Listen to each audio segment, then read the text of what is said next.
Welcome to Smart Remarks, where we are hoping to see Rush fail.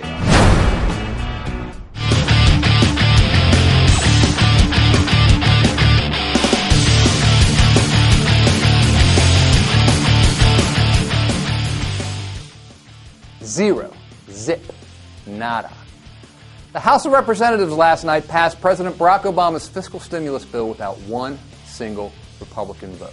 This after a week in which Obama bent over backwards to listen to their concerns, made a couple concessions, made it clear that he was willing to give a little to get a little. But ultimately, the Republicans weren't willing to give an inch. In the end, it doesn't matter because they didn't have the votes to do anything but register an impotent protest. The measure now goes to the Senate, where it may find more bipartisan support. But let's talk about that word for a minute, bipartisan. It's a word Obama has used frequently these past months as he's talked about the need for both parties to work together to do something about this fiscal crisis, And after talking the talk, last week he walked the walk. A lot of liberals were upset because they thought Obama was willing to, give too much. But not me, because in this time of crisis, we need all hands on deck.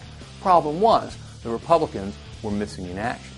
Obama spends the week trying to be reasonable. The Republicans aren't even listening. Taking their cue from Rush Limbaugh, who wants his president to fail, they seem determined to oppose Obama simply for the sake of opposing Obama. Sure, they invoked higher motives. Our own congressman, Republican Rep. Joe Pitts, said that he opposed the bill because, quote, it was a big government spending bill filled with special interest projects and its ability to stimulate the economy in a timely manner is highly questionable. Sure. Or did he oppose it because John Boehner told him to?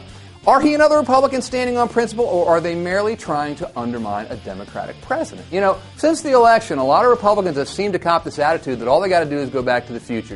With a Democratic president, all they have to do is play the role they played under President Clinton. Anything to bring him down, anything to undermine him, anything to stand in his way. But this isn't the 1990s, an era of peace and prosperity. Here in the midst of the most serious economic crisis since the Great Depression, Republicans want to play politics? Let them. Let the country see that we have a president who wants to get things done, but an oppositional party that does not. Let them see Obama willing to compromise, but the Republicans unwilling to compromise. Let them see Obama trying to be reasonable, but the GOP insisting on being unreasonable. At a time when the country is desperate for some relief, let the Republican Party be the party of no. Somebody may wind up failing as a result of that, but I don't think it's going to be the Democrats.